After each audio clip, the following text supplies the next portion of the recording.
لجنة الانضباط في اتحاد الكرة المصري أعلنت تقديم استقالتها بسبب سوء المناخ العام اللي بيشتغلوا فيه، وأعلن المستشار محمد عبده صالح استقالة أعضاء اللجنة بالكامل.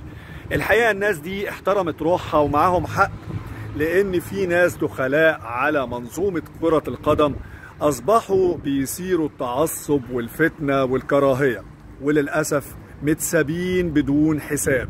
إعلاميين كتير بيطلعوا يهيجوا الرأي العام، ما يعرفوش يعني إيه روح رياضية، ما يعرفوش يعني إيه أمن قومي مصري.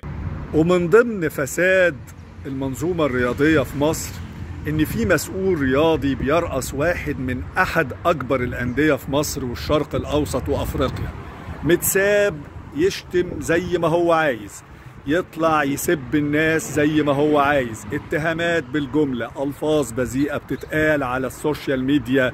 شيء غريب جدا. أسئلة بيسألها الشارع المصري: إمتى هيعود النظام والأخلاق وميثاق الشرف الإعلامي والمهني للشارع المصري؟ وختاما بوجه رسالة لكل جماهير الكرة في مصر: شجع فرقتك باحترام وأدب وبروح رياضية. مفيش داعي للسباب لحكم أو لأي لاعب كرة. في ناس بتسب الناس بأهاليهم، منهم أحياء ومنهم أموات، وده ما يصحش، لأن ده ضد الدين وضد التربية وضد عاداتنا وتقاليدنا.